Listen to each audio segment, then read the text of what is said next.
Lesson 185. I want the peace of God. To say these words is nothing, but to mean these words is everything. If you could but mean them for just an instant, there would be no further sorrow possible for you in any form, in any place or time.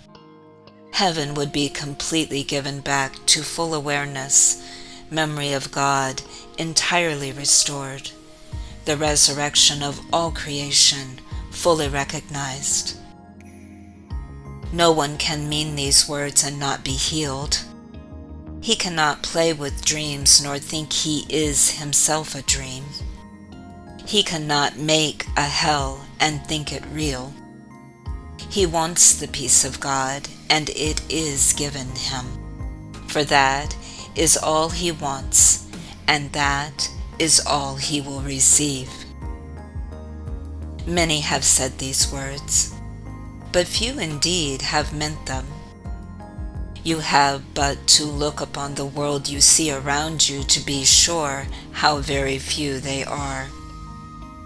The world would be completely changed should any two agree these words express the only thing they want. Two minds with one intent become so strong that what they will becomes the will of God. For minds can only join in truth. In dreams, no two can share the same intent. To each the hero of the dream is different, the outcome wanted not the same for both.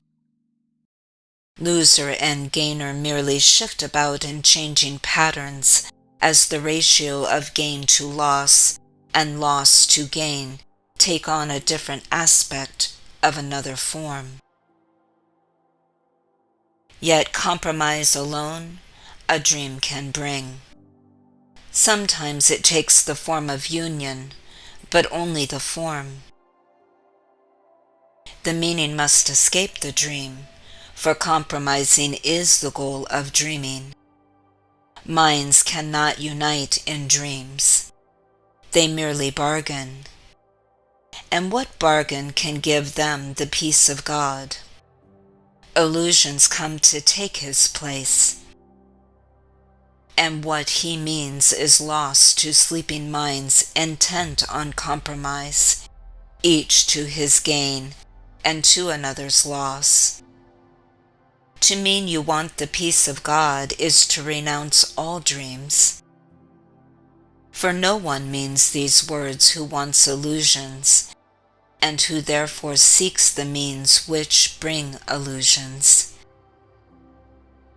He has looked on them and found them wanting. Now he seeks to go beyond them, recognizing that another dream would offer nothing more than all the others. Dreams are one to him, and he has learned their only difference is one of form. For one will bring the same despair and misery as do the rest. The mind which means that all it wants is peace must join with other minds, for that is how peace is obtained. And when the wish for peace is genuine, the means for finding it are given in a form each mind which seeks for it in honesty can understand. Whatever form the lesson takes is planned for him in such a way that he cannot mistake it if his asking is sincere.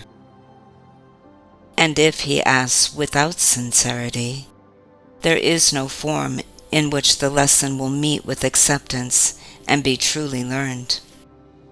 Let us today devote our practicing to recognizing that we really mean the words we say. We want the peace of God. This is no idle wish. These words do not request another dream be given us.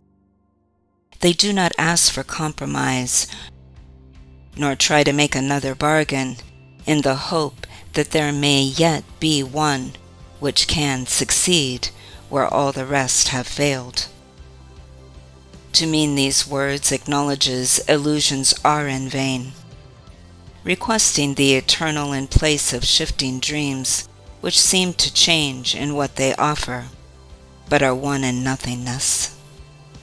Today, devote your practice periods to careful searching of your mind to find the dreams you cherish still. What do you ask for in your heart? Forget the words you use in making your requests. Consider but what you believe will comfort you and bring you happiness. But be ye not dismayed by lingering illusions, for their form is not what matters now. Let not some dreams be more acceptable, reserving shame and secrecy for others. They are one. And being one question should be asked of all of them.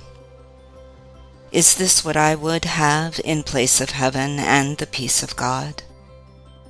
This is the choice you make. Be not deceived that it is otherwise. No compromise is possible in this.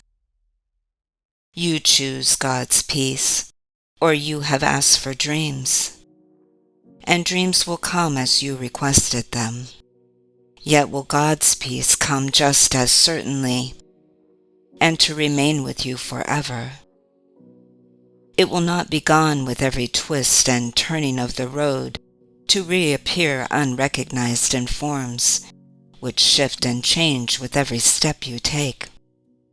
You want the peace of God, and so do all who seem to seek for dreams. For them as well as yourself, you ask but this, when you make this request with deep sincerity. For thus you reach to what they really want, and join your own intent with what they seek above all things, perhaps unknown to them, but sure to you. You have been weak at times, uncertain in your purpose and unsure of what you wanted, where to look for it, and where to turn for help in the attempt. Help has been given you, and would you not avail yourself of it by sharing it? No one who truly seeks the peace of God can fail to find it, for he merely asks that he deceive himself no longer by denying to himself what is God's will. Who can remain unsatisfied who asks for what he has already? Who could be unanswered who requests an answer which is his to give? The peace of God is yours. For you it was created, given you by its Creator, and established as his own eternal gift. How can you fail when you but ask for what he wills for you? And how could your requests be limited to you alone? No gift of God can be unshared. It is this attribute that sets the gifts of God apart from every dream that ever seemed to take the place of truth. No one can lose, and everyone must gain whenever any gift of God has been requested and received by anyone. God gives but to unite. To take away is meaningless to him, and when it is as meaningless to you, you can be sure you share one will with him, and he with you. And you will also know you share one will with all your brothers, whose intent is yours. It is this one intent we seek today, uniting our desires with the need of every heart, the call of every mind, the hope that lies beyond despair, the love attack would hide, the brotherhood that hate has sought to sever, but which still remains as God created it. With help like this beside us, can we fail today as we request the peace of God be given us?